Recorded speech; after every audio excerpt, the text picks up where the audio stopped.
Frontline with Joe and Joe. Joe Pasillo, joined as always by Joe Resinello. And once more, dear friends, let us all now go into that breach.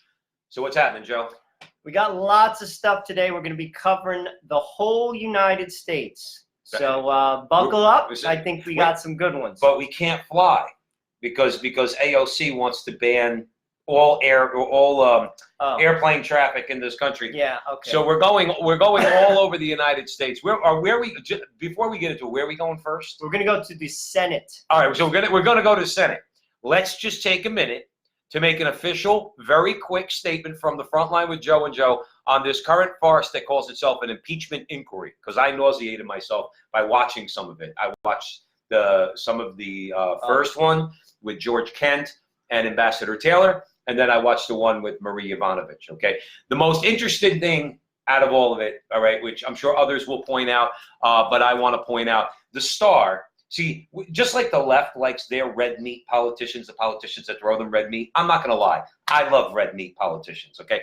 And in this case, Elise Stefanik, who's a representative from New York, okay? I don't think the city, New York State, right? And she's conservative. That woman knows how to serve up the red meat. And I recommend going and watching her, because Schiff kept shutting her down.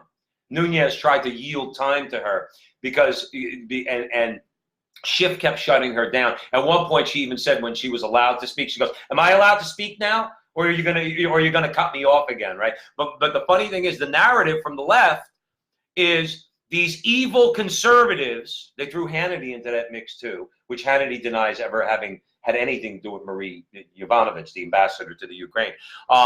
They're all picking on this woman, this 33-year public servant who served in the foreign corps. She's a woman. If you watch the way Schiff treated Elise Stefanik, you'd say, you people are a bunch of hypocrites. You're a bunch of freaking hypocrites. Schiff treated her like the abusive husband that says, shut up or I'll give you another backhand. All right, so I'm not even kidding. All right, literally the woman is trying to ask questions and Schiff is shutting her down. So that's our comment on that farce, and that farce is going to go on all week long. There'll be more fireworks. It's all going to amount to nothing. It'll fizzle just like Russia did. The media will stop talking about it, but they'll preserve their narrative. And the only reason I really bring this whole thing up is what we always say. You see how emboldened the left is, and in this case, let's say personified in the person of Adam Schiff. Adam Schiff knows he could get away with anything he wants because the media is on his side. And that's it. He could have cursed out Elise Stefanik. He could have gotten up and hit her over the head with a gavel. And CNBC or CNN and MSNBC, they'll all find a way to justify his treatment of Elise Stefanik, while at the same time they're talking about the evil conservatives that are beating up on Marie Yovanovitch. So it's all a disgusting farce. But I just wanted to, because we're going to Washington, I think, in the first story. It's good to get a little, it was all over the news. It's important to give a little update. I mean, clearly it's a farce, and it's sad. Yeah. But it is what it is. This is where we're at, and that's why we're here. We're here to bring truth to the culture. That's what the Frontline is all about. That's why people are following us. Mm-hmm. We try to bring you stories that the mainstream media does not. We are not right or left. We look up. We are all about the truth with a capital T. With that, we're going to go to the Senate. On Tuesday, the Senate passed unanimously. It's called the PAC Act, Preventing Animal Cruelty and Torture, which now makes animal cruelty a federal felony. It no longer falls under state lines. It's a federal crime. And frankly, I am for this. I'm for it. Nothing controversial about that. Absolutely, positively for it. There is no reason why a human being should torture or hurt or harm an animal in any way, shape, or form. Right. They made the exception. I think I read in the article. They made the exception for hunters. Okay. You know, like legitimate hunting deer and things like that. But when you read the article, that's why Joe mentioned. He said, "Well, you'll see why we have. You probably already know why we have a problem with it." Okay. But as far as the legislation itself, no, I think the words that they used were pretty disgusting too. And they pointed out there are sick people out there that do these things, animals like suffocation and drowning and things like horrible, horrible things. So Joe and Joe are all in favor of the legislation. No, so it's basically what we would like to do. You're going to get where I'm going with this in a moment. I just want to go to what Richard Blumenthal of Connecticut, he's a Democratic senator, He basically said there is no place in civilized society for maiming or torturing animals. I absolutely agree. Absolutely agree. Now, obviously, this is going to go because it passed both the House and the Senate. This is building upon legislation which passed in 2010. It's going to go to Donald Trump. Most likely, he will sign it. The impact of this going into a law, as I said, you will have a felony charge. You could face up to 7 years in prison. Okay. And good. No problem with any of it. Right. This is what I want to bring out with this. Right now, and this is, I'm assuming this goes into law, and most likely it will. An animal is afforded more rights than a child in the womb in the United States of America. Do you know, and I've mentioned this on other shows, that we are one of 7 nations in the entire world that permits third trimester abortions? We are one of 7 nations. And I ask people to step back and think about this for a minute. Think about this for a minute. And I want to first say, I am for this law. No animal should be tortured. That's right. But guys, an animal is not a child. We could kill a child in many states in this country the day before it's delivered. Right.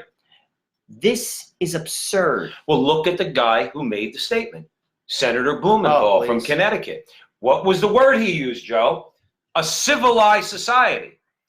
But does Richard Blumenthal, Senator Blumenthal, does he look at the pictures of the dismembered babies? The ones that were being trafficked by Planned Parenthood that they denied, but everybody knows that they were doing? Does he? You're right. A civilized society should not torture and kill animals. You're absolutely right. What about that dismembered baby?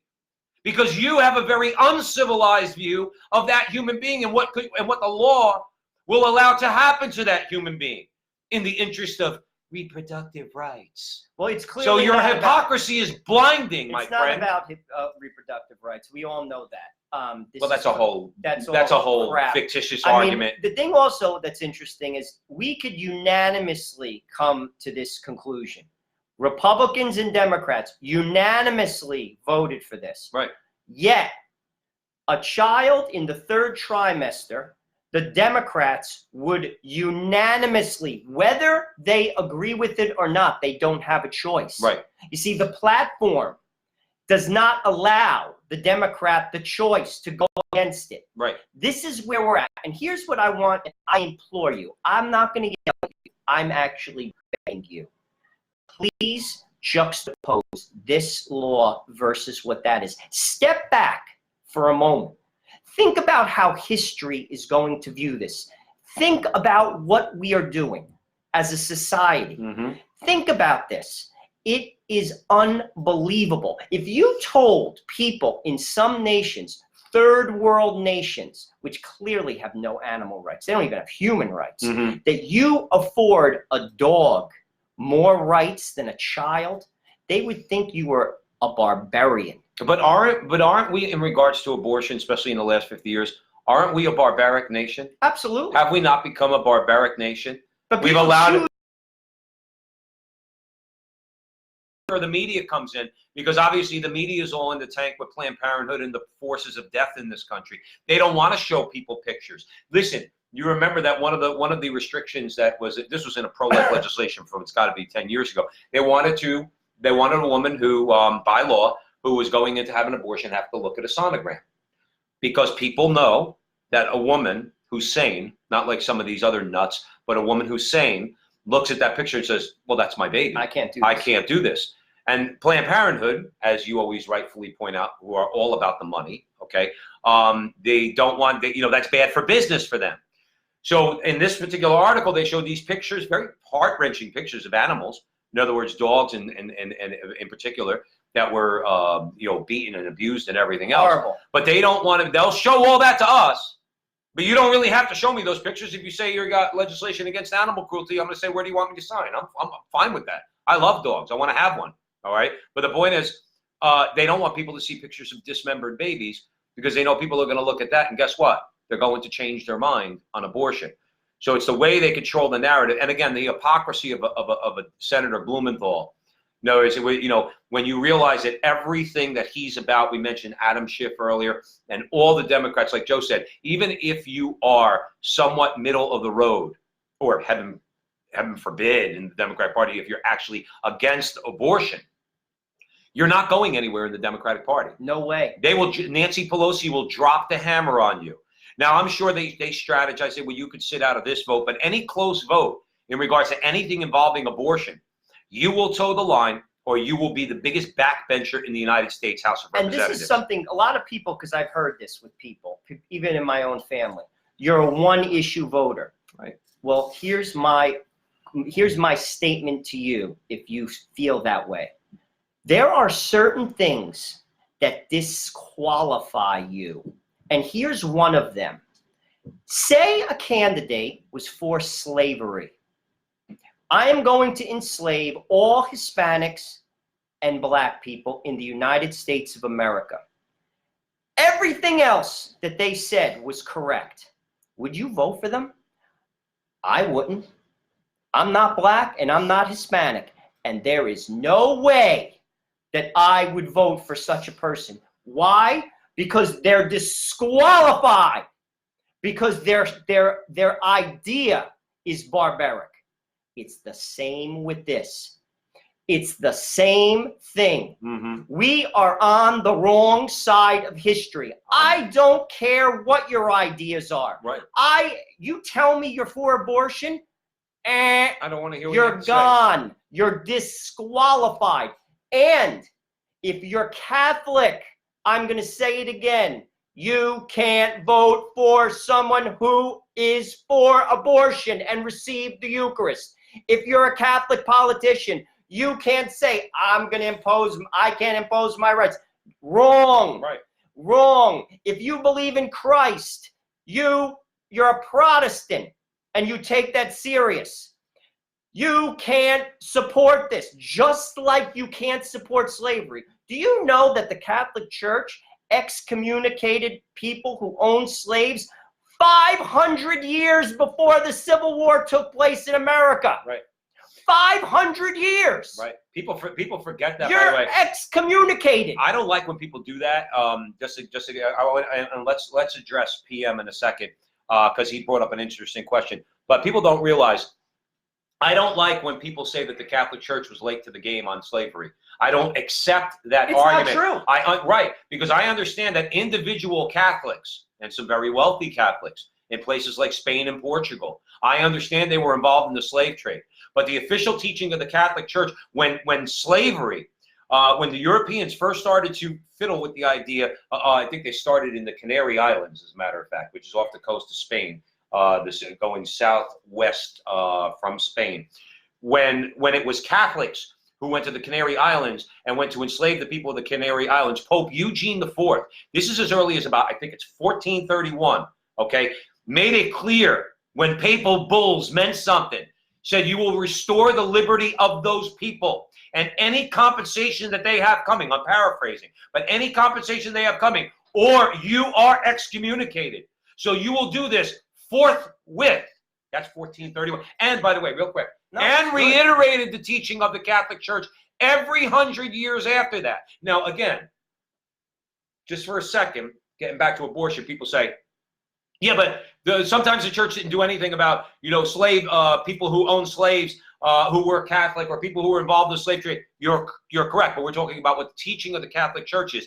And by the same token, that same leadership that we have right now, who come out against people who, let's say, would refuse Joe Biden the Eucharist. I'm talking about bishops and cardinals who say, well, no, that priest was wrong because I wouldn't have done that. You're the same people that wouldn't have excommunicated the slave trader. Absolutely. You would not have excommunicated the slave trader. So don't tell me that the church proper was late to the game on slavery. That's wrong. Because it's wrong. Because when chattel slavery was first being toyed with in Europe, okay, like I said, in the Canary Islands, the Pope made it clear you are excommunicated if you continue this practice, and that's what we need. by the way, on abortion. Couple points. Just because some Catholics or some Christians don't act like it doesn't mean that that represents what the church teaches. Just like in everything else, my friend, just like in everything else, there are good and there are bad. There are people who follow and there's people who just ignore it. Right. And that goes for everything. That goes for Jews, that goes for Muslims, that goes for Protestants. People rationalize things. They choose not to look at certain things. I could give a few more examples of what Joe just said regarding slavery, but that's not the topic at hand. Right. It's factually correct. The point of the matter is this. There are some things that disqualify you. And these are things that are going to ultimately, historically, define us as a society. And we are on the wrong side of history. If I drop dead tonight, God forbid, I'm telling you right now, people will say, if they heard this archive 75 years from now, that they were right. I bet anything on it. Right. I bet anything on it. I agree. I want to address this real quick. We don't want to get into a whole discussion about capital punishment, but this is important. I'm not for capital punishment. No. But in any respect. But I want to be clear about this. PM commented. He said, "I understand your position to say abortion is murder and that it is barbaric. How come I never hear you speak out against capital punishment?" I'm not for it. This way we're crystal clear on this, PM. Okay. Number one, capital punishment is at times, as taught by the Catholic Church, acceptable. Let me clarify that. This is basically the teaching, because I think there's a lot of people who are unclear. This is where it's acceptable. John Paul II, that is, basically said, when it comes to capital punishment, in this country, it's so rare that it should be accepted. And this is what the meaning behind that. Man should not take another person's life unless it's in the defense of a homeland or a country. Okay, where capital punishment would be acceptable under John Paul II, and Francis changed this in the Catechism, but we're going to talk about that too, is what he said was this. He said, if a society did not have a structure in place to keep the rest of society safe from an individual, it has a right to terminate that person's life because that person is a threat to society and they don't have, say, a jail system. Meaning, like, say, I'm making it up, I don't know what's going on in the middle of Sierra Leone, but I'm going to use them as an example. They don't have supermax prisons, and there's a serial killer. And every time he goes out of prison, he's murdering people. The church under John Paul II said in that case, that society has a right to take his life. Why? Because it's protecting the rest of society. Outside of that, we do not have a right to kill someone under a prison system. That's what the church teaches. Well, now, Francis says now that it can. Maybe, and I'm not the Pope, he feels, and again, I'm not in his heart, and many Catholics disagree with this. I'm just going to give a perspective.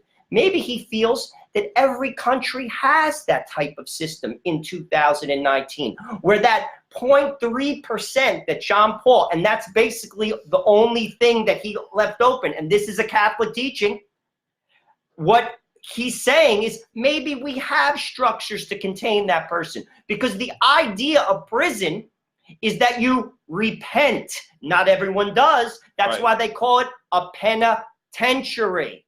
See, that's the teaching. Now, sadly, too many people, and that's why listen, people don't, I'm not, as a whole, a lot of people cannot articulate the Catholic faith. They hear things and they can't articulate it, or they don't know it. That's on us as Catholics. A, they're not catechized correctly. B, frankly, if you ask me, the bishops haven't done their job in a few decades in America because people don't know their faith. What I just told you is correct. Anyone who disagrees, bring it on. I want to chime in there for a second because there is one point as Joe and I always say, we're conservative Americans. Okay, generally speaking, we're on the right. Okay, not in a knee-jerk ideological way. I'll be honest with you, PM. when during the 2000, I forgot it was 2012 Republican primary, okay? And Rick Perry, okay, I like Rick Perry. I don't love him, but I like him. When he got up and he said, down in Texas, this is when he was governor, he said, we put to death over 200 inmates who were on death row, okay? Now, I get it. We have the death penalty in America. These men were found guilty. They were on death row, and he hastened their execution. He pointed that out, number one, in kind of almost like a boastful way, which just hit me the wrong way. I remember it would hit me the wrong way, and there was thunderous applause in the room. I will say this. I don't essentially disagree with Joe. I will say this. Capital punishment is sometimes necessary. I dare say, Joe didn't say this, but I'm saying this, dare say that for certain heinous crimes, particularly heinous crimes, it's warranted, okay? But I don't applaud the death of another human being. We don't applaud the death of another. I'll be honest with you, I'm against it even for that. Okay, I mean, again, because here's the thing. I say we have a system, you will spend time in jail. You are we're protecting society because every person, if we think like that, none of us deserve to go to heaven. We are all sinners. Every one of us is a sinner. No one deserves to go to heaven. God gives us heaven out of absolute and utter mercy. I have no right, I'm going to speak for me, to demand the life of any soul. I would only defend my family or my country or my friends to take a life. And God forbid I was ever put in such a situation. My position, and I believe this was John Paul's position, that person belongs in jail. That person, with the hope that they repent and with the hope that they go to heaven. And we should pray for them. Every single person. No one deserves to go to heaven except through God's mercy. And that is my belief, that the church, that's what it taught. And when people and Christians start looking at vengeance or saying like, you deserve, well, guess what? You don't deserve to go to heaven either. Neither do I. Period. I go to heaven because God is good to me. Mm-hmm. And out of his own mercy. But that's my deal on it. Well, I hope we covered that for you, PM. Again, it's one of those things where, and it is a problem, I think, for conservatives sometimes. Don't applaud the death penalty. But also, it's nothing to applaud. Jonathan they could potentially repent sooner, but maybe not. You see, we don't know what goes on, Jonathan. I've heard that argument on different talk shows. Well, Raymond Arroyo made that argument recently on I've heard that. I personally disagree with that argument. Okay. Because what I say is that person, you don't know what goes on you're basically taking God's place. God works inside of people the way he works inside of people. Lock someone up for 20 years. Let them think about what they did. Eventually, they're going to die anyway of a sickness. I personally am absolutely against the death penalty. I believe in punishment. Actually, the way I believe in punishment is how they do it in Louisiana. They make people work. They have a working farm. You see, that's what I believe in. Yeah. I think the ACLU would say that that's cruel. That's how it works in Louisiana. If it costs me $50,000 to keep you in jail, I want $50,000 from you, sir. You're going to work. Just like I have to work. And you'll think about what you did. You're not going to lift weights and play basketball. And shank somebody. Not happening. We're going off the topic. I'm sorry. But here's one thing that's non-negotiable as far as official church teaching is concerned. Abortion is an intrinsic evil, which means necessarily it is evil in all places at all times. That is a big difference, okay?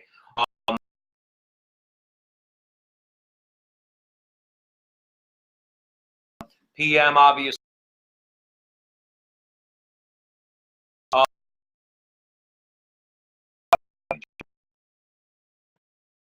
Gosh.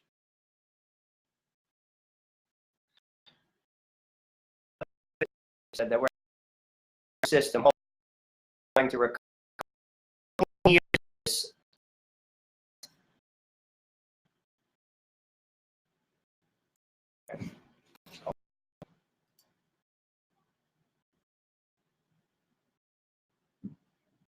Then over there. Plugged in.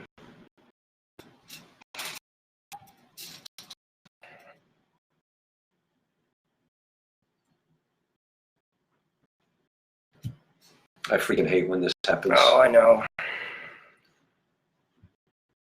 you see the meter was up to over like 22?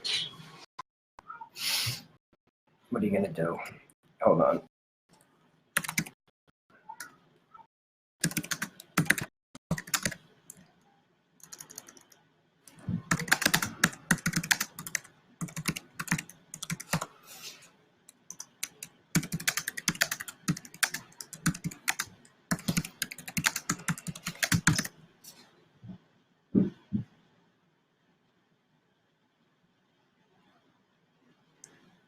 Please come back.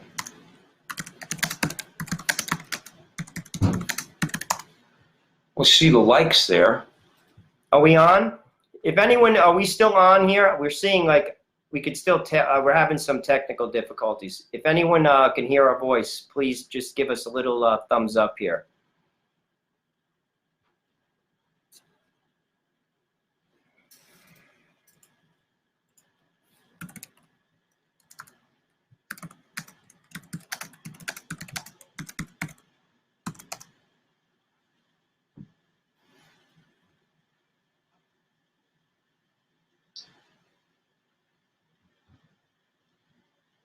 I don't want to end the video. I know. I don't want to end it and start it again.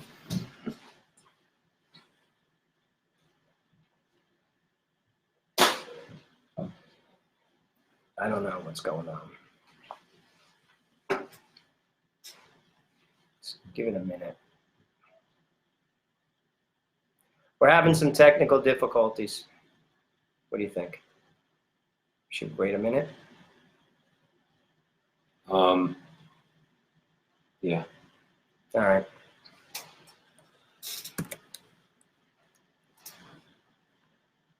Consider to try a better signal.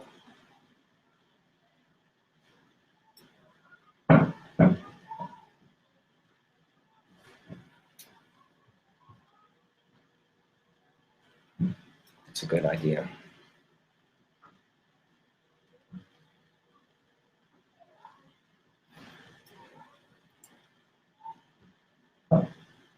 Hey, can you see us right now?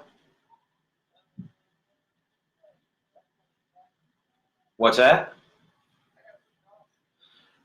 Okay, all right, we're gonna have to end it and start it up again. All right. That's okay. All right, talk to you in a bit. Bye. Hold on. You can see us, Eddie? Holy says you got booted off. This blows.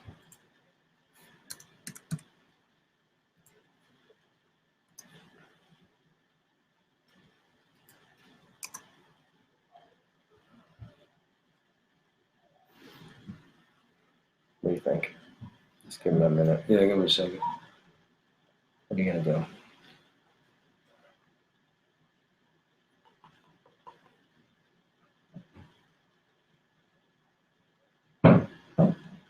Yeah, he said you can. Look. Go back. See that button right there? All right. You can? Can you?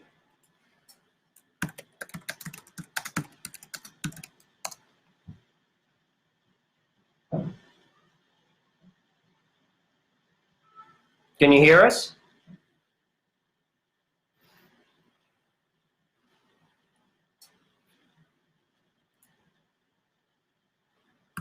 Holy says I see you now.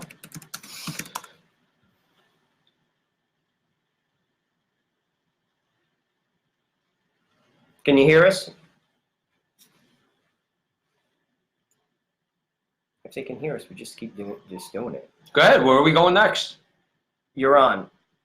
All right. Okay, cool. All right. All right, good stuff. Excellent. Sorry about that, guys. It's the computer, and sometimes it happens. This is not exactly. We're not in a. We're not going to blame Zuckerberg for this one.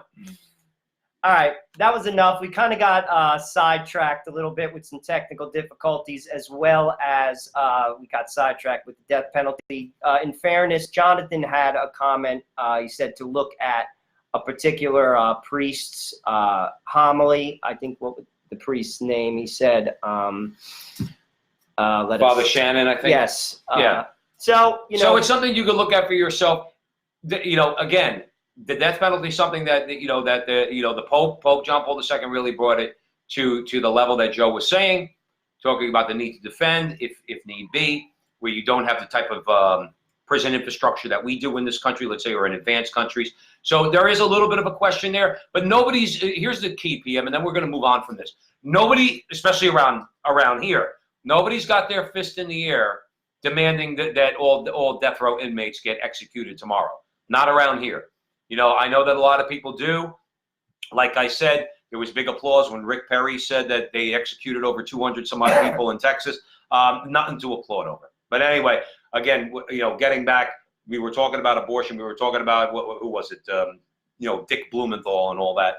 So anyway, we're at the front line with Joe and Joe Pasillo, Joe Resinello. Sunday night, 8 o'clock. We're sorry about the little glitch there, but we're here. Everybody's joining us. Particular shout out to Jonathan Ross, HolyFaith Media. Jonathan, we might need you to do a little editing job on this later on. And also shout out to Crusade Channel. We did some work for them a couple weeks ago. Our friends in Louisiana and in Texas. Great channel, and please look it up. Not just us, but them in general. They do a lot of good work. Yep. So where are we headed next? We're going to Hawaii. Wouldn't it be nice to go to Hawaii? Not if I have to run into this woman who Joe's about to. This woman. See, most politicians on the left, you know, they get me angry. This woman is nauseating. Go ahead, Joe. Okay, the Democratic senator. Her name is Mazie Hirono from Hawaii. Thinks Americans ought to believe climate change as though it is religion. So let me give you a direct quote. I thought I heard something about climate change being the new world religion on some show with two Italian guys in North Jersey called the Frontline. I thought I heard that 3 or 4 weeks ago. Maybe she listened. Maybe she listened. She agrees that climate change is the new religion with all the symbols and everything else, and doctrines and dogmas and punishments. Don't forget there's punishments. Go ahead, Joe. Well, let me give the quote from Miss Hirono. She basically says, "Believe in climate change as though it's a religion. It's not a science." Well, she got one thing right. It's not science. It's not science, nor is it settled science. That's factual. Yeah.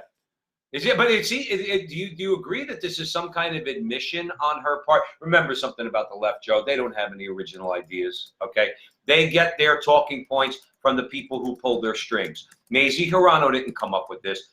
This is a way. They know they're losing because of social media, because people could get information all the time on these different topics, no matter what it is.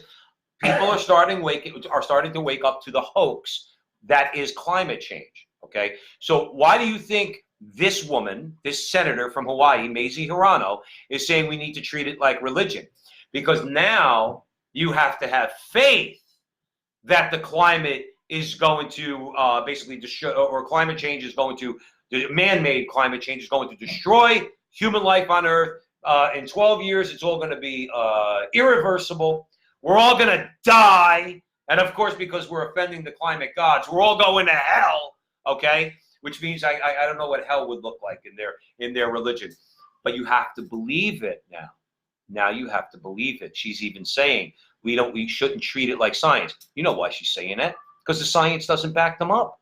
The science doesn't back them up, not even a little bit. Well, sadly, this is not even in recent like say 2 weeks, 3 weeks. This is not the first person that's basically like idolizing this. And case in point, in San Francisco, there's now a towering mural of the Swedish teenager Greta Thunberg. Greta Thunberg. It's like she's almost like become like a god. Well, again, put there by this is the little goddess from Sweden who's been put there and created by some very powerful people. Greta Thunberg is not there by accident. Sorry to interrupt you, Joe, but she's not there by accident. Okay, she's put up to do this. She's a good little actress. She's fed her line. She emotes well. How dare you? And yelling at all the jamokes like us. She really should. That sounds like us. You know, and I'll tell you one thing though. I mean, this is what I mean about Fox News. Okay, now I know people are going to defend Fox News. Fox News disinvited Mike Knowles. Okay. From being back on Fox News because he called Greta Thunberg mentally ill. Now, did Mike Knowles go too far? Okay. I don't know. I didn't think he did. I'm not going to condemn anybody who says maybe he went too far. But the knee jerk, take him off the air and never invite him back again. You're not welcome back. In the meantime, Mike Knowles is one of the most informative guys out there. Super smart. Super smart. One of the most informative guys out there. But Greta got up there.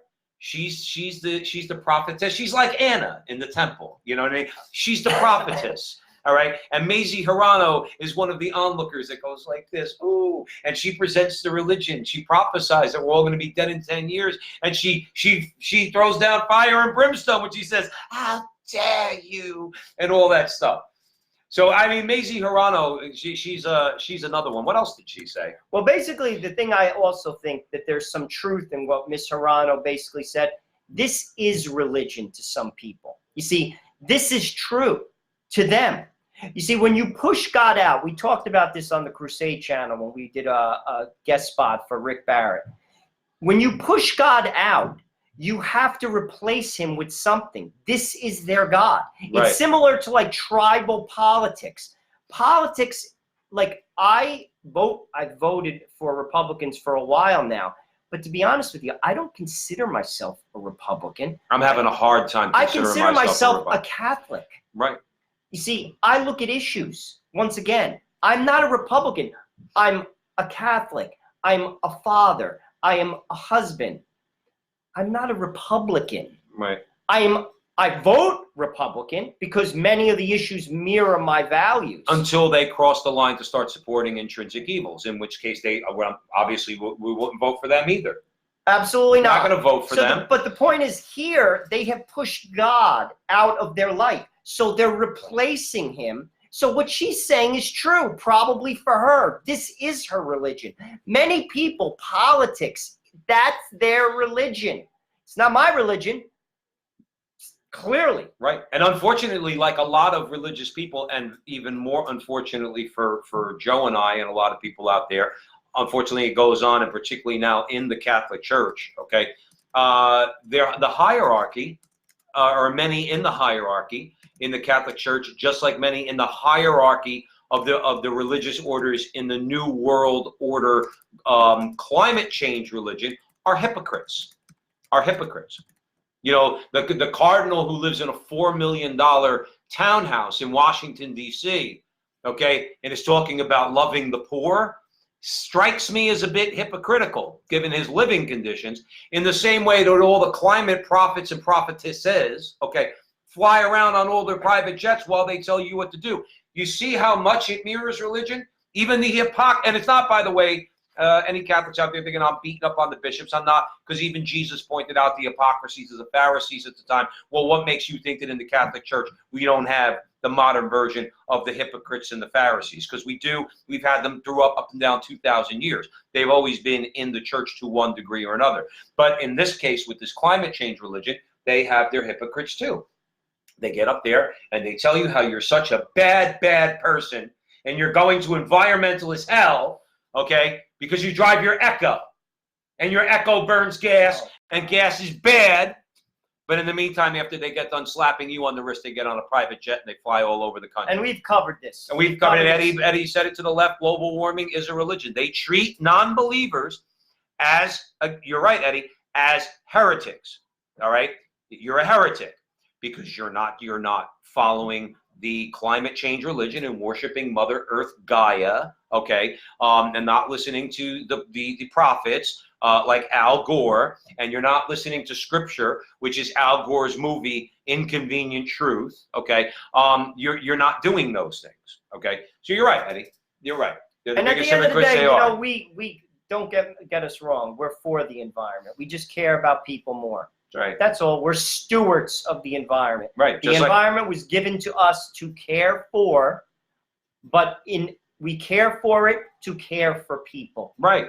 That's how I. Well, that's the part of the equation that the left doesn't understand. We care for the environment so that we could use the environment, not abuse, use. Okay, because the environment, Joe said, is given to us by God. Nature is given to us by God. The gifts of the natural world are given to us by God. They don't like the idea that we use those gifts, so we can be both responsible stewards and take from the earth what we need to live. In the case of that dirty, dirty oil, okay, that heats your home and enables you to get to work because you put gas in your car and all those things. You could be a good steward and still use the environment. That's what you're supposed to do. So I suppose we're going to environmentalist hell. I guess so. And Mazie Hirano is going to send us there. She's a saint in the environment. Right. She's a saint. Well, no, she's not a saint yet. She's on her way to global warming saint. Do we call it global warming anymore? Climate change sainthood. She'll be canonized. She'll be canonized, and in their new church. Well, there okay. It is. There it is. There it is. All right, this one we're going to highlight something that's good. For a change. Yes. So this was something I came across this week, and Joe came across it as well. Actually, we both when we kind of put the show together, cross our paths with different articles, and this one we both picked up on, and I think it's really good, actually. Bishop Strickland, Joseph Strickland, he's in Tyler, Texas, publicly denounced as child abuse the insane and evil transgender message currently being given to children in America. About time. Okay, wonderful.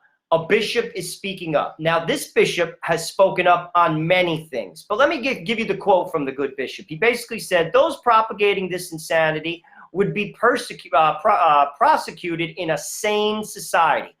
Absolutely, Bishop Strickland, you are 100% correct.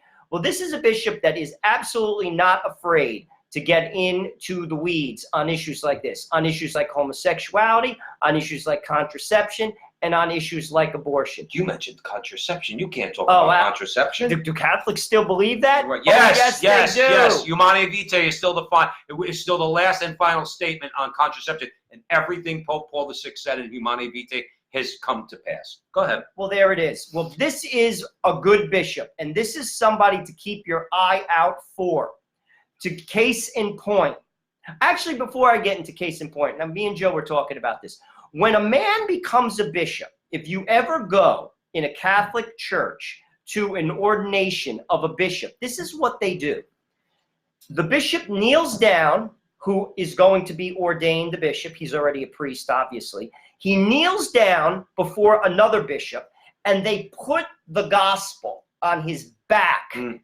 And what that bishop says to him is this: may your yes be yes and your no be no when it comes to the gospel. I think somebody else said that. I think his name was Jesus Christ. Yeah.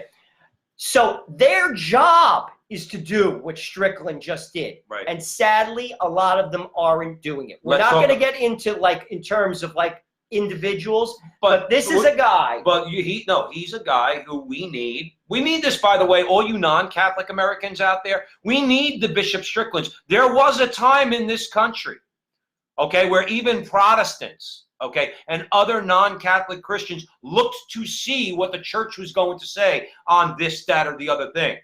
The church had a level of respect when it came to commenting on the different issues of the day.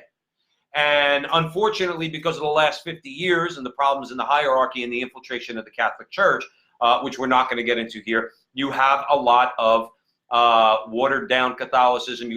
Those who don't carry that gospel on their back the way they're supposed to. I do want to point out something, though, that I'm going to applaud Bishop Strickland for, is this to me was terrible. Okay, I'm not, like Joe said, we're not picking on individual bishops, but we are pointing something out where there's a problem with the United States Conference of Catholic Bishops. Bishop Strickland said that the language, that abortion is the preeminent, that's the word that was used, the preeminent issue of our time, okay, was voted against by 70 of those bishops. 1 out of 3. 1 out of 3 United States bishops did not want to vote for the language that described abortion as the preeminent preeminent issue of our time.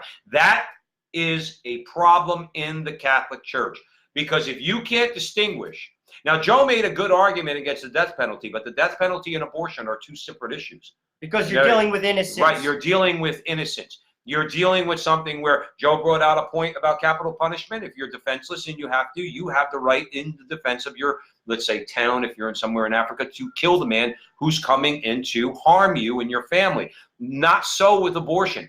And one third of the USCCB would not vote for language that said abortion is the preeminent issue. I'd ask them, what are you going to do? Let's get back to the religion of climate change. You're going to throw climate change into that mix. You're going to throw capital punishment into that mix. You're going to throw the border wall into that mix. You're going to throw all those things in with abortion. How about the treatment of animals, what we talked about in the first segment? You're going to throw that in with abortion? You can't, Your Eminences. You cannot do that, all right? But yet they did. Bishop Strickland is a guy, like you said, that we need to keep our eye on, and very closely so, because he's a guy who has that gospel on his back, and he's preaching it. And his yes is a yes. And to give you some, like, another case in point, they had their fall meeting in Baltimore. It just took place. After one of the sessions, like during the day, he went outside and prayed the rosary with the faithful on his knees on the sidewalk. Right. This is, you see, a lot of times people, they always point the finger at the bad Catholic, and they're out there from the hierarchy down to the person who goes to church or doesn't go to church. This guy is the deal. You want to see a good Catholic? Bishop Follow Strickland. him.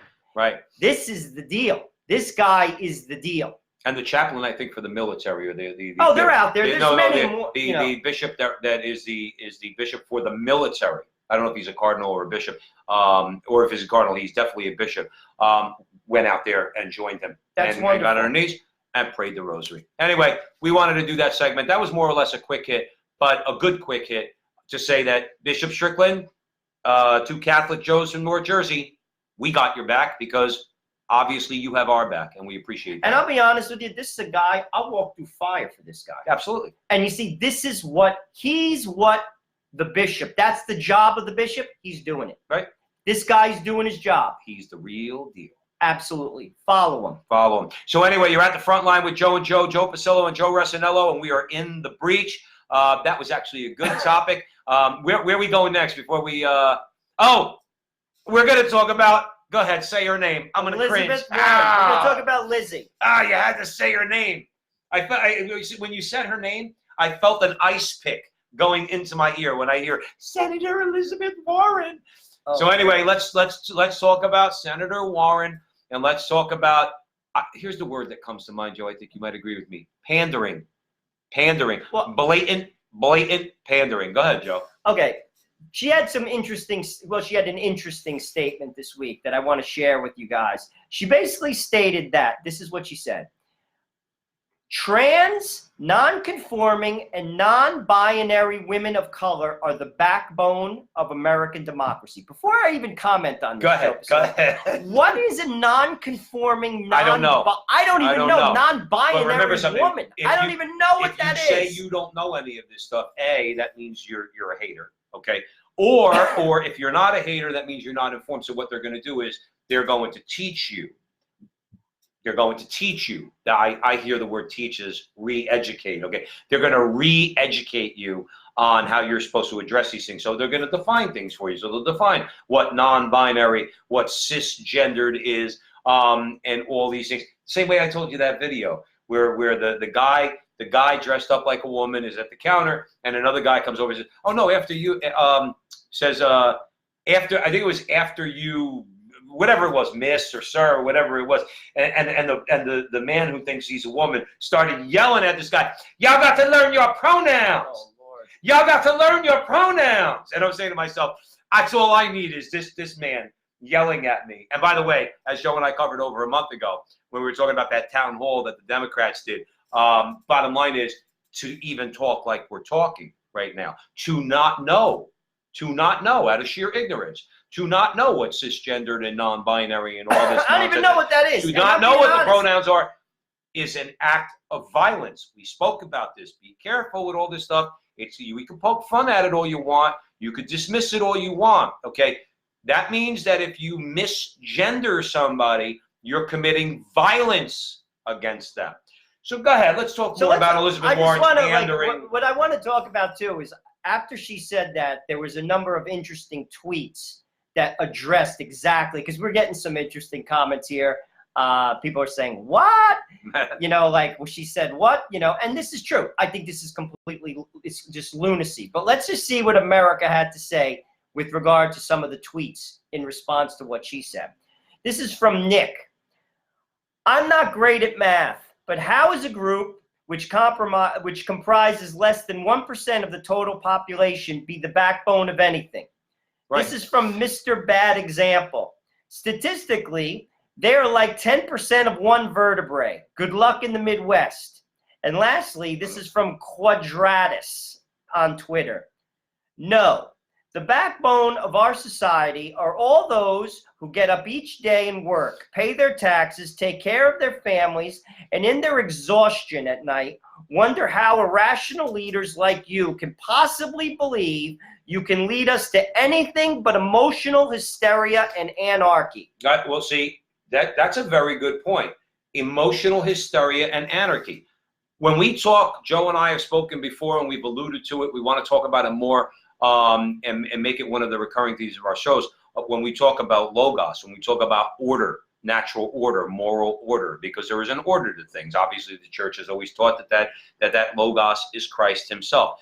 That's why we talk about, like, when you go to sleep at night, when you have a family, after you get done with a hard day's work and you've sacrificed, you're living, whether you know it or not, you're living according to the natural order. You have a family, you're providing, say it's a man, you're providing for your family, you're tired, you went out, you worked hard, you put food on the table. So you're living according to an order. There's not anarchy in your life. Your life is ordered, and by the way, in that order you find fulfillment, okay? Because you take care of what you establish when you have kids, and you take care of the true ties that bind, as Bruce Springsteen would say, the ties that bind, okay? This is anarchy. This is the opposite of logos. Self-identifying as something that you're not is the epitome of anti-logos. Cisgender, non-binary, tutta gabaregat, as my mother would say. Okay? Explain what logos, because some people may not know. Logos is many things.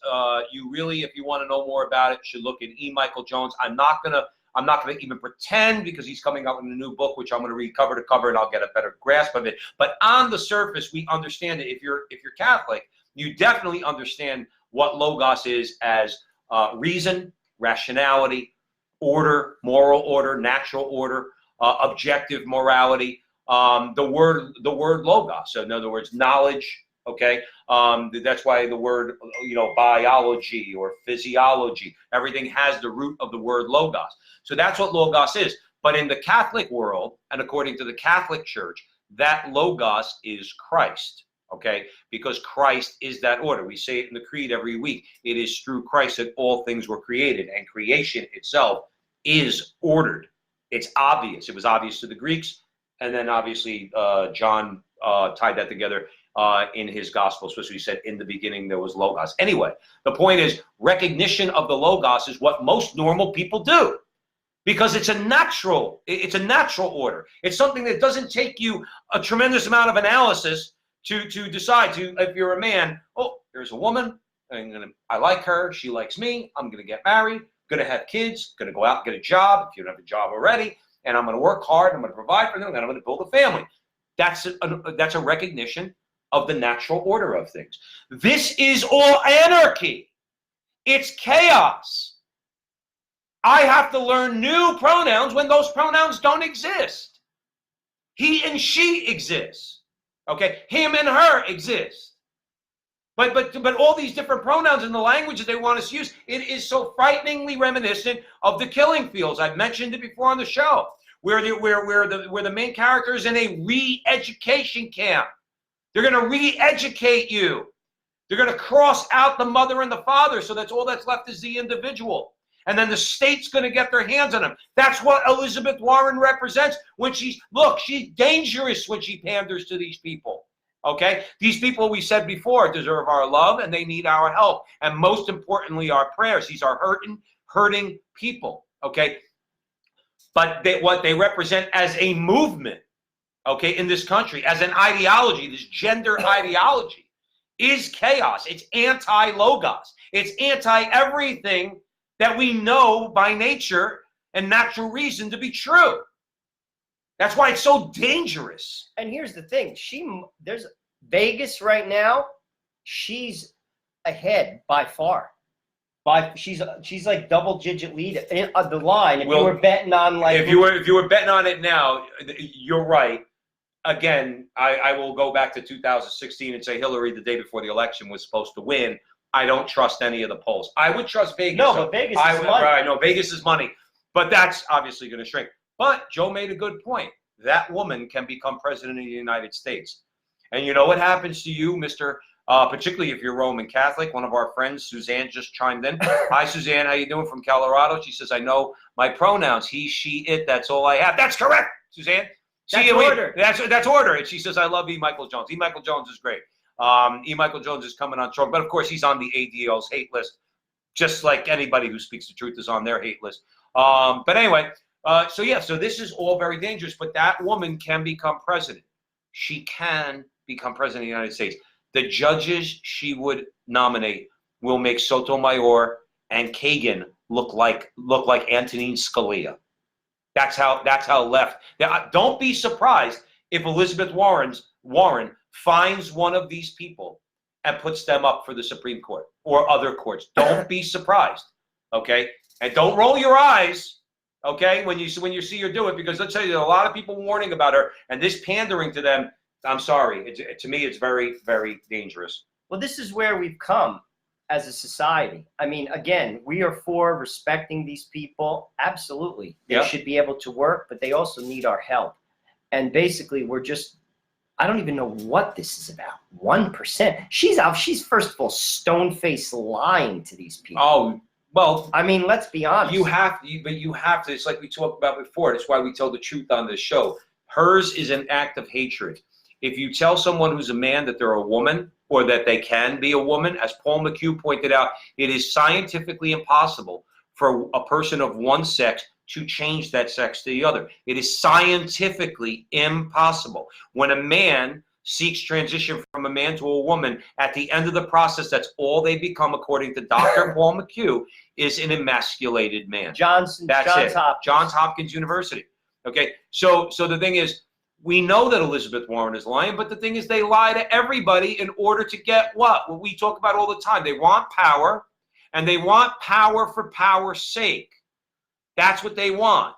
That's what their goal is. They don't care if it's only 1%. To them, that's 1% more of the people that are going to vote for them. The only good thing is they're mostly concentrated in New York and California, which are going to go Democrat anyway. And I will say this, and yes, I hope your liberal brains explode when I do.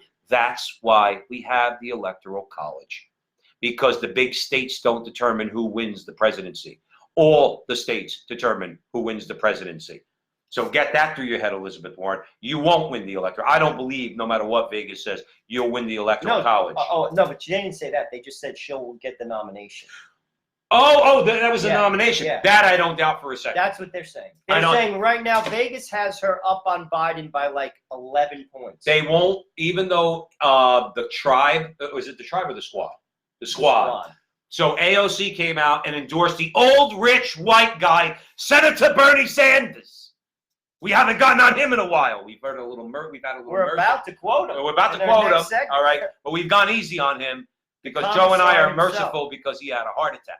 Okay. And we don't wish the man any ill. We don't have any ill will towards him as a human being. But AOC has endorsed the old rich white man. Bloomberg's going to come in there, okay, and all the people that might think that they'll vote for Pocahontas because she's electable or think that she could beat Donald Trump might switch to Bloomberg, another old rich white man. No, or they'll stick with Biden, another old and even richer because of his son Hunter Biden, another old rich white man. So in other words, Elizabeth Warren, I wouldn't be shocked if the base turned around and said, you know what, chop off all the heads of all the rich white men.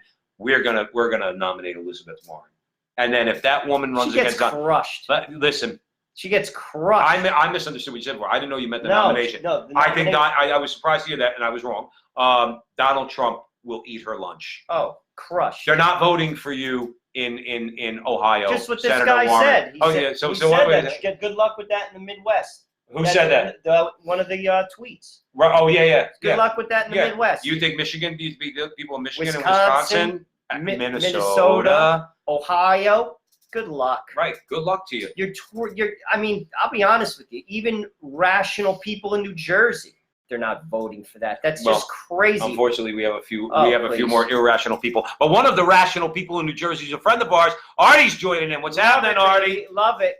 So yeah. So that's where we're at with that. So where are we going? We're going to San Francisco. Joe, why are we always going to San Francisco on this show? If you want the embodiment of anti-logos, okay, practically, see, you could look at, let's say, for argument's sake, medieval Europe as the epitome of logos practically applied in society, especially if you look at, let's say, northern Italy in that time, let's say the 1300s, very high culture, high civilization. No matter what the atheists say, no, you're wrong. This was high civilization. All right. Medici family. Right. The opposite of that, the diametrical opposite of that, anti-logos, practically applied, is San Francisco, California. Well, And Joe is going to give you an example. Why? Get ready. San Francisco has a new DA. His name is Chesa Bowden. Okay. That's the first thing you got to say is, okay. Well, here we go. This is one of his campaign promises before he was elected. He said, if elected, I promise not to prosecute quality of life crimes. Well, you might say, what's quality of life crime? Well, one of those crimes is public urination. Right. Let me give you, if you don't believe me, obviously you could look it up, but let me give you a direct quote out of Mr. Bowden's mouth. We will not prosecute cases involving quality of life crimes. Crimes such as public camping, homelessness, offering or soliciting sex, public urination, blocking the sidewalks, etc. These crimes should not and will not be prosecuted. Right. That's chaos.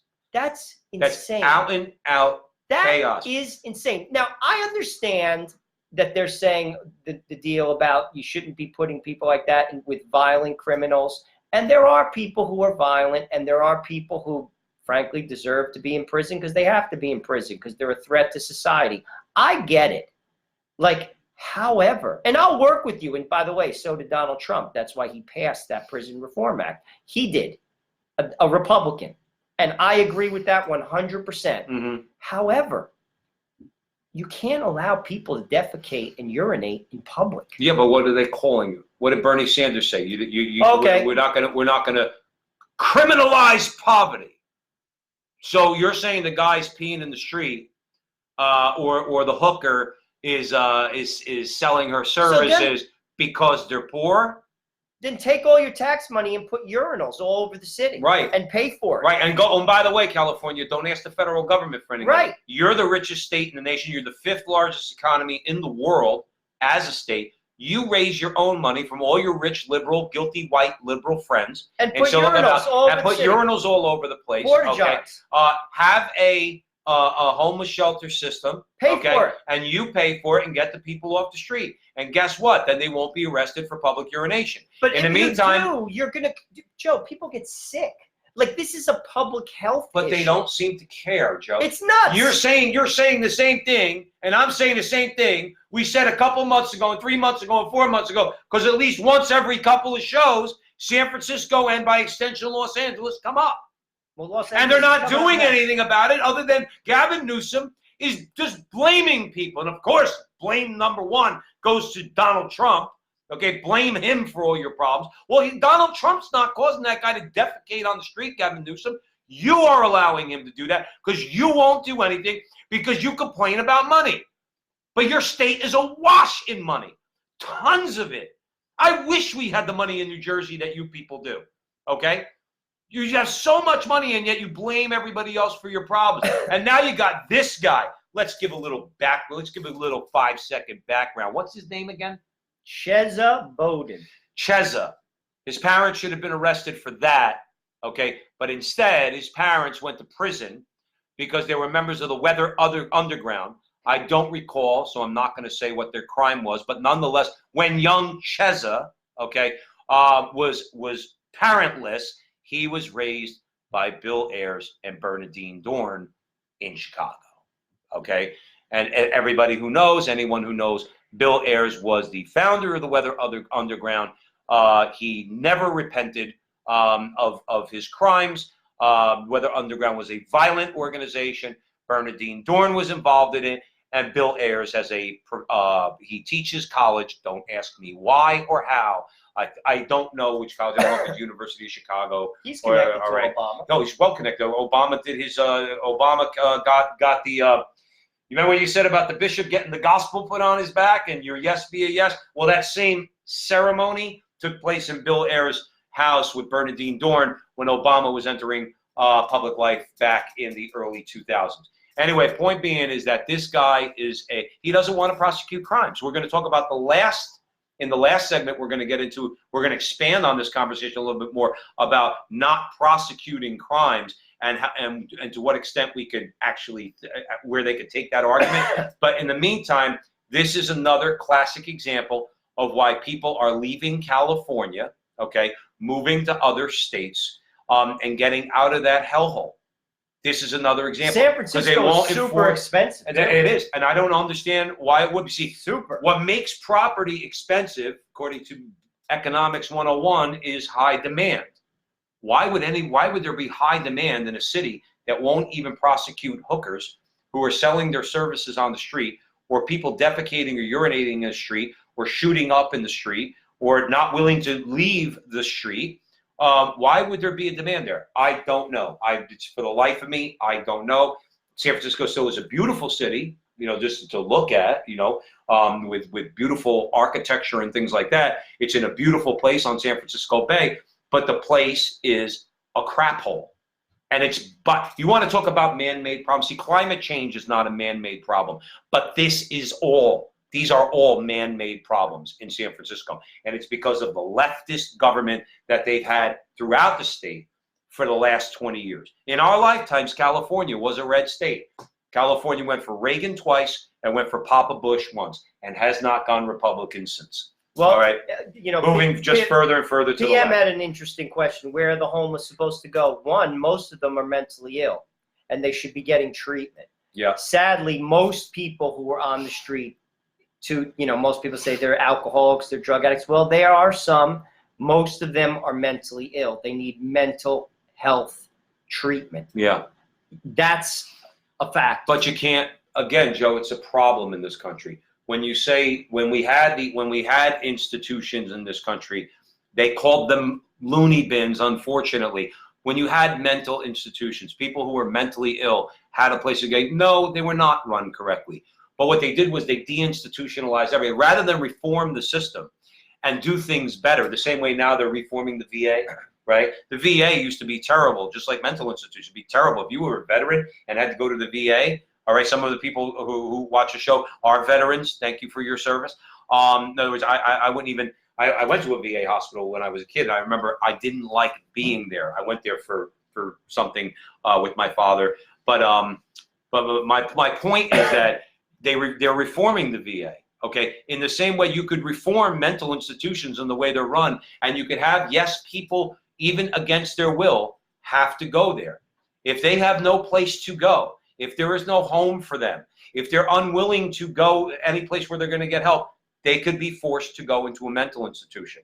And we don't want that for people, but you can't leave these people on the street. You're not doing them any favors by leaving them on the street. From a societal perspective, they're getting diseases in California, like the plague, cholera, typhus. And there have been instances of, leprosy we covered on a show. Right. This is what happens. You can't just defecate on the sidewalk. You have to prosecute it. Even if you find them, Even if you have to create some type of situation whereby you have to house people publicly, Right. in gymnasiums, there has to be order. But That's what a society is. But Joe, you have to. We need to discuss why you think. I'm sure our audience would say, well, doesn't that all make sense? What you just said makes total sense. Here's the problem, all right? And we know this because a dear friend of ours runs a homeless shelter, all right? A private Catholic homeless shelter, who described to me, by the way, when they did get money from the state, the things that you can't do, like evict people when you get money from the state. He actually had to and shut. Why would you evict people? For taking drugs and drinking. And prostitution.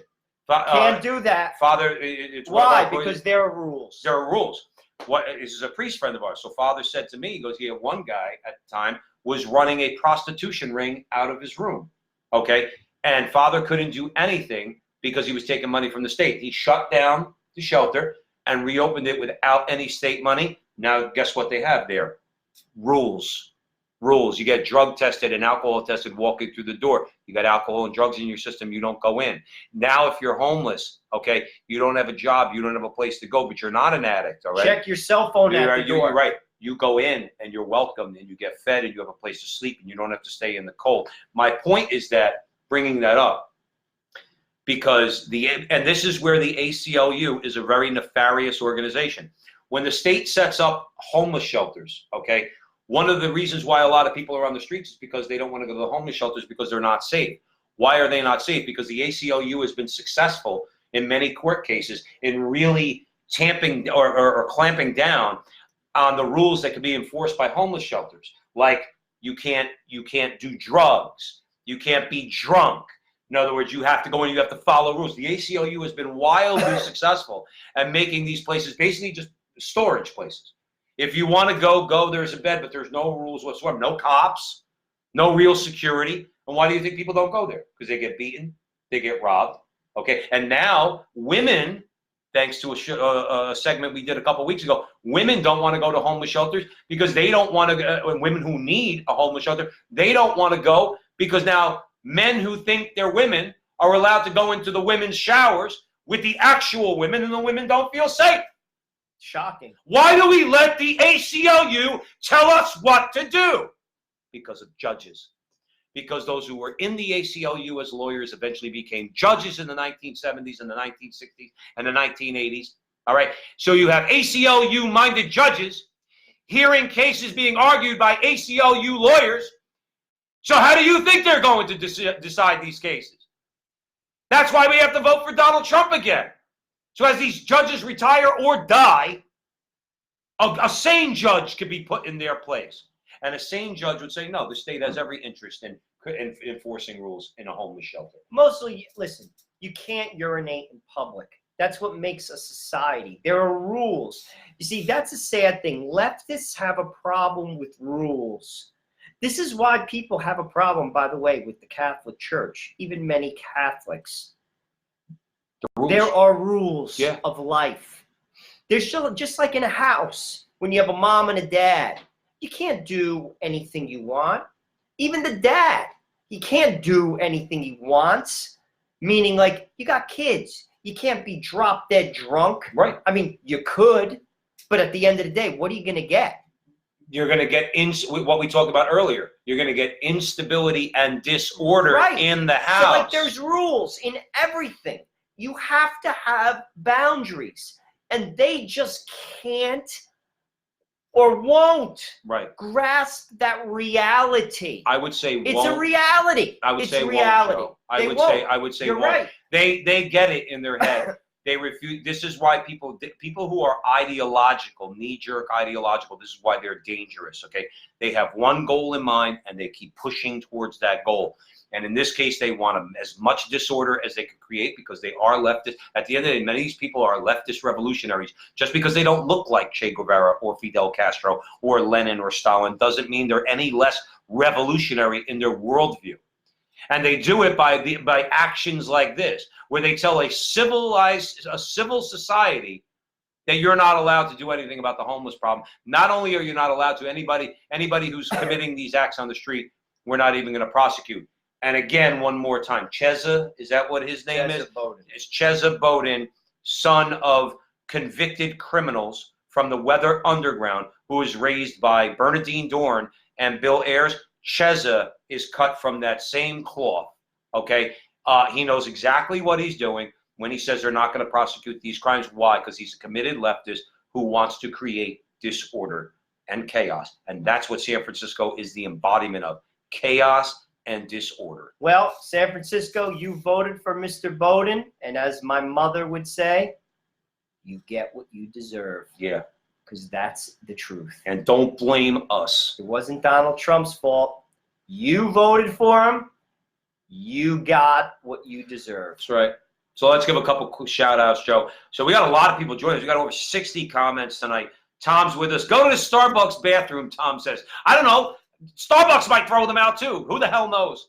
But anyway, where we ended up tonight. Well, we got a couple more. These are fairly quick, but I think they're meaningful. We're going to go to Hollywood, California, the Walk of Fame. This week, sadly, on Tuesday, Donald Trump's star was defaced once again. This is not the first time it has been defaced, but I just found it to be kind of interesting as far as how it was defaced. There was a man using a jackhammer in broad daylight. Right. A jackhammer. How is that possible?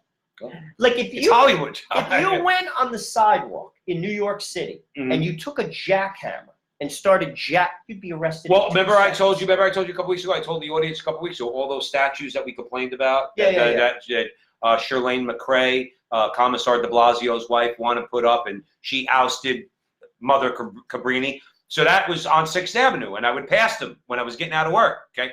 To Joe's point. I'll give you one. Let's say I publicly urinated on the statue of the man who thinks he's a woman in New York City. Oh, you're done. I'm done. I'm toast. You're going to jail. Okay, I am toast. Jail. Okay, in the case of San Francisco, you could urinate on the street and nothing will happen to you. And in the case of Hollywood, you could do what I maybe in my mind fantasize doing to the statue. But you could evidently do that in California as long as you pick the right bad guy. And as we all know, as we say on the show all the time, Orange Man is bad. Orange Man's bad. Therefore, this man is justified in using the jackhammer. Is he not? Well, according to L.A., the police didn't stop him. Right. I mean, listen, this kind of like feeds into the narrative which we discussed a couple weeks ago regarding the hog-tying photo of Donald Trump in Times Square. He is the president of the United States. Listen, I'm going to quote Jackie Resinello once again, my mother. She would say, sometimes you just have to hold your nose when it comes to a politician. I had to endure Barack Obama for 8 years. And his insults. I did not care for him. I acted like an adult. I didn't call him horrible names. I didn't hurt anybody.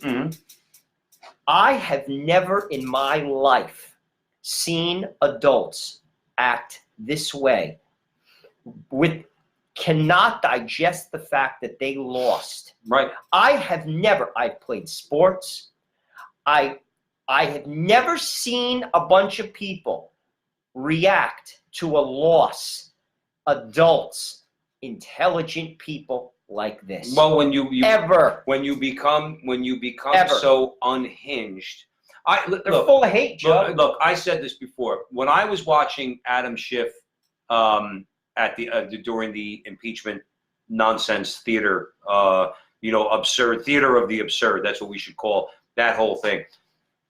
All that was going through my mind, because I posited this as a theory before. The reason why they hate Donald Trump is because they expected Hillary to be Obama third term, Obama fourth term. Hillary's cut from the same cloth. Other conservative judges will either die and something will happen, and they'll be able to get more liberal justices for the purposes of protecting abortion.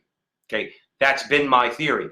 That's what they wanted. That's what they planned on. And Donald Trump's biggest threat, they probably don't like him for some other reasons, but his biggest threat is he held up that list of nominees, those judges, and said, I'm going to nominate people from this list. That's their biggest thing. All I kept thinking about in my mind, and this speaks to what you said about Mr. Jackhammer, okay, They are so unhinged. When I was looking at Adam Schiff gaveling against Elise Stefanik and telling her, you're not recognized, you're not recognized, you're not. That's all I kept saying, thinking in my mind. What he's saying with his lips is one thing.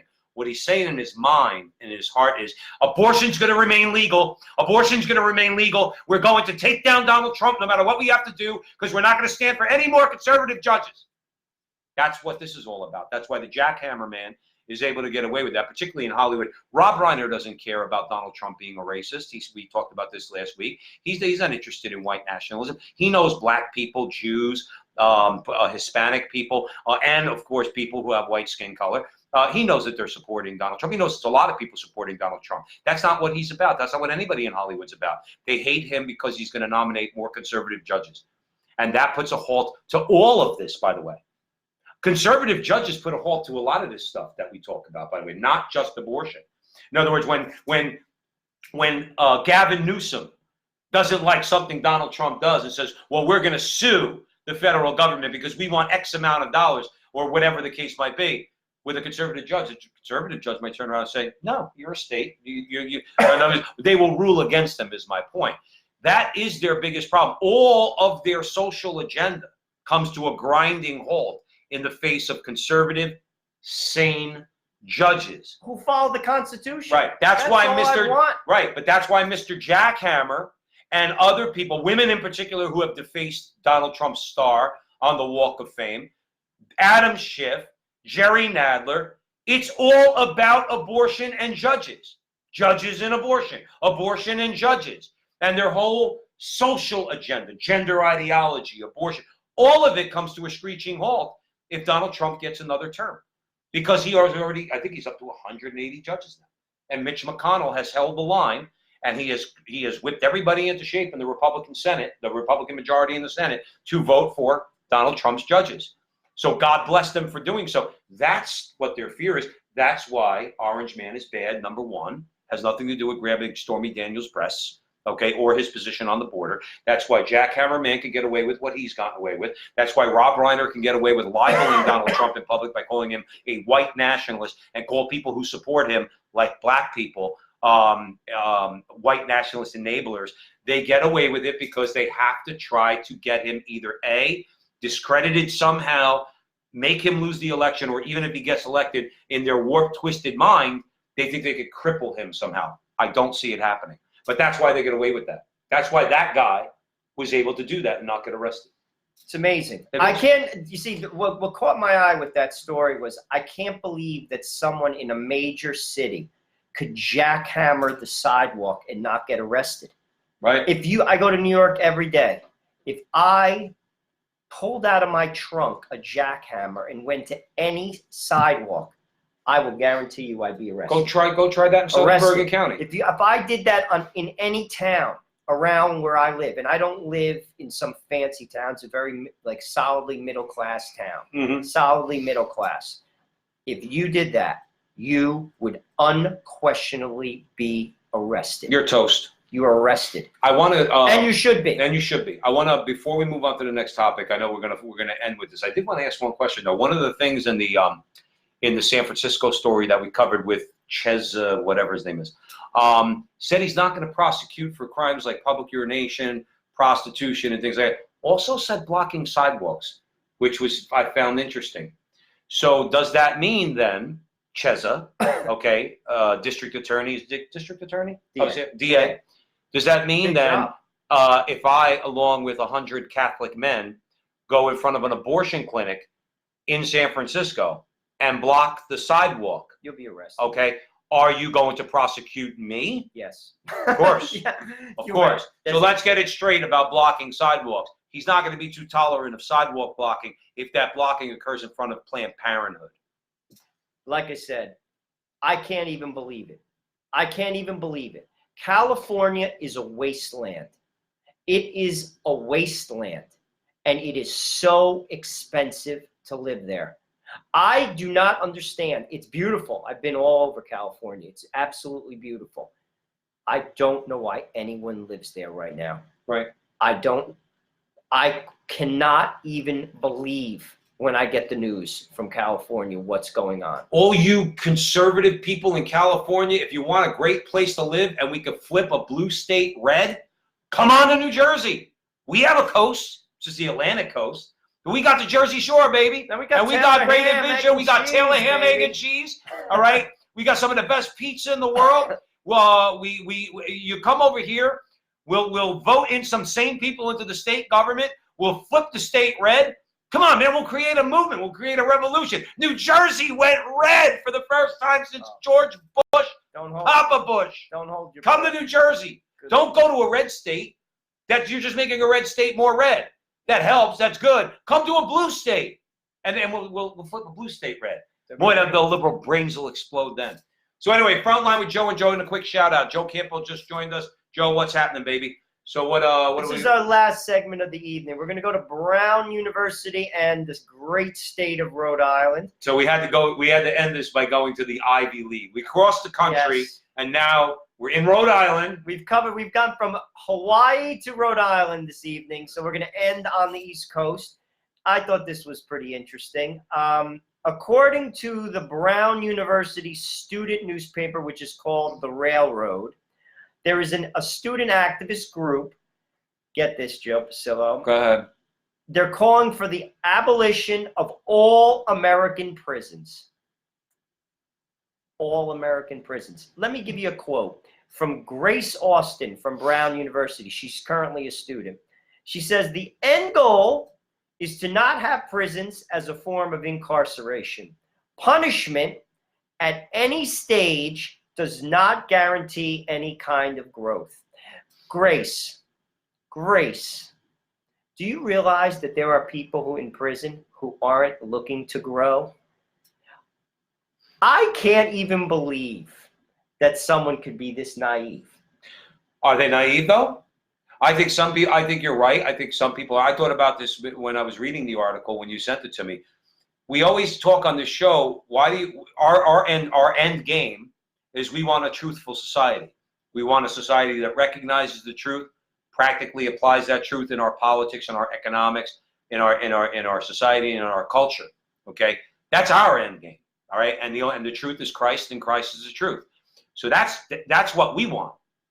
That's what we want our society to look like. So my question to you is yes, or I was going to say to you is that some people are naive, but I was thinking when I was reading the article, well, what are prisoners, all right, if not violent?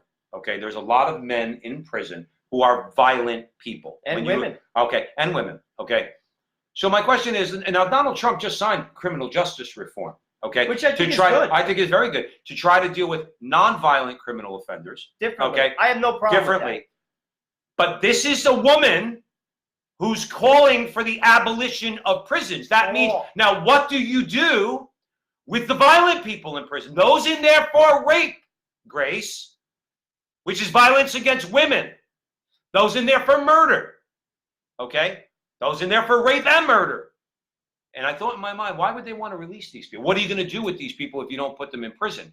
And then I kept thinking in my mind, well, what is the end game of your typical leftist? The end game is revolution.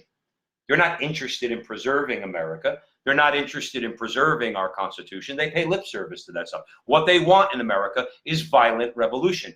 And as Lenin, not John Lennon, the revolutionary Lenin, saw, and the way he viewed it was, if you want revolution, you have to create violence. Well, what better way to create violence than let all the prisoners out of prison? What are the violent people going to do? Commit acts of violence, are they not? Well, and then violence, my whole point in saying all that is, there's violence that's perpetrated, and there's violence because you're going to defend yourself, so that's going to create violence. And the violence keeps going back and forth in a dialectical way before, as you know, it builds up, and then what you get to is a point of, in Lenin's mind, revolution. When you look at the leftists in America as violent revolutionaries who really don't care about human life, just look at their position on abortion. If you see what their view of human life is, then this is why I'm saying this, what they want. Empty out the prisons in order to further their revolutionary goals. I didn't really think of it from that perspective. It could very well be. I just looked at it from This is a young lady who's very naive, probably grew up because, by the way, it costs $77,950 to attend Brown for 1 year. What did you say the name of the paper was? The name of the group? The railroad. Who's getting railroaded? Her parents are getting railroaded, Oh, spending 80 G's to send her to Brown University. It's the only railroading going on there. So, I mean, I just can't understand how any person, whether you call yourself a Democrat or a Republican, could say that we should get rid of prisons. Because here's the deal. Yes, we should do something about nonviolent prisoners. There are some people who do want to be reformed. We recently interviewed a gentleman by the name of Wayne Schroeder who has been reformed. 15 years in hard time in California. It does happen. That's the goal. Obviously, that's why they call it, like we were saying in an earlier discussion, a penitentiary. You're doing penance. You're paying for your crime. However, let's not forget this fact. We have prisons for a reason. There are people who are absolutely socially maladjusted. They are violent, they are thieving, and they will hurt innocent people as easily as you or I buy a newspaper and not think twice about it. That's why they're in jail. That's why they're in jail. And to say this, seriously, I can't even believe that someone who is as smart as Grace Austin, because clearly she is smart from a testing perspective. Academic, you don't get into that school if you're not smart. It's one of the most competitive schools in the United States to get into. And to say that, I can't. This is the future leadership of this country, my friends. That should scare the hell out of you. It scares me. That's right. I don't want these people in charge of anything.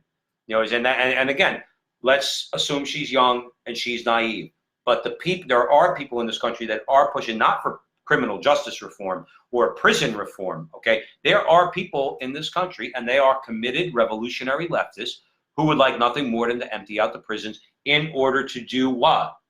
If you had all these people roaming around society that should be in jail who are not in jail, what do they create?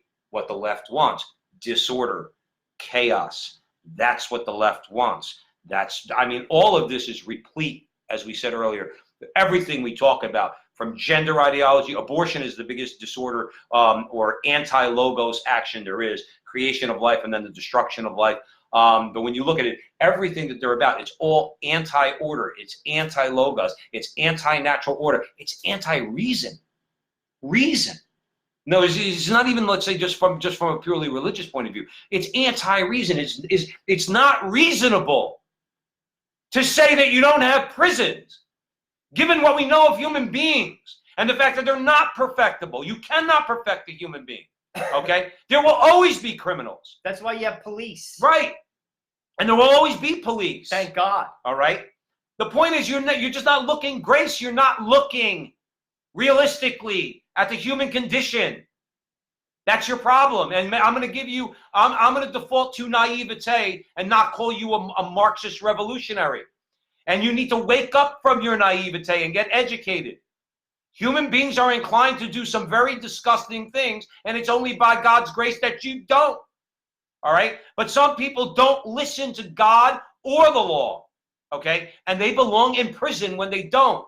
And it is not unjust to keep them in prison if they're going to continue to act in that way. Absolutely. A civilized society has prisons. A civilized society has boundaries, Grace. Right. They have boundaries. So get it straight. I don't know what, if you haven't learned that by the age of 18, you're in college, I don't know what to tell you. There has to be boundaries. Well, the last place they're teaching about boundaries and limits is Brown and the rest of the Ivy League and the rest of the public university system. Everything is political correctness. Everything is what you feel at the moment. If it sounds good, say it. If you could get it to passed in law, go ahead, do it. There is in this world right now, the traditional view, I would say normal, sane, civilized view, which is taught by the Catholic Church, is that your reason is supposed to govern your passions. Okay? That's what the reason is for. One of the reasons is it governs your passions. You don't do a thing that, let's say, that you might want to do if you reason that that thing is going to be bad for you, have a negative consequence. See, you use your reason in order to determine that, and then your reason controls your passions. We live in a time now, it's unfortunate, we need to wake people up, as we always talk about, and raise the consciousness of people in this country. We cannot allow our passions to govern our reason. That's really, really bad. Okay, we see that when we see all of this stuff that we find and we want to talk about at the Frontline with Joe and Joe, is that you have a rather large group of people in this country who allow their passions to dictate to their reason. That is not the way an ordered society can survive. That's not the way a civilized society can survive. We're men, okay? We're not exceptional human beings, Joe and I, okay? Without our reason governing our passions, okay, all of us are capable of some pretty terrible things, okay? Terrible. I'll even take it another step. Without God's grace governing our passions. That's why society is the way it is, my friends. I'm going to end it on that note. That's why God came into the world. That's why he gave us a church. The church is the medicine for the world. The sacraments. There is the answer. Whether you want to hear it or not. There is the answer. I'm glad you ended with that. With God's grace. Okay? Many, many people, not just Catholics, believe in God's grace. Okay? And the need for God's grace. Okay? I would argue all you good people should come into the Catholic Church, and I would hope and pray that you would. Okay? But nonetheless, it's not radical for us to say. Okay? This is not something that's un-American or un-Americanist to say that you have to rely on God's grace. But the thing is, when you reject that grace and you act on your passions, particularly when it comes to breaking the law, okay, yeah, you go to jail. You go to jail. That's what happens. Anyway. This is a good show. Sorry about the technical difficulties. We had some issues with Facebook. There was some break for a while. We're trying to figure it out. Sadly, that has happened in the past a few times and probably will happen in the future. Yeah, we won't blame Zuckerberg this time. And also... But you're on our radar, Zuckerberg. You're on our radar. Sure we're on his. All right. Shout out to HolyFaith Media out of Canada. Also shout out to Crusade Channel down in New Orleans area, metropolitan area. Keep an eye out for us. We will probably be doing some work with them, hopefully fairly soon. Fingers crossed. Mm-hmm. And a prayer would help. Yes, we all need prayers. God knows I need them.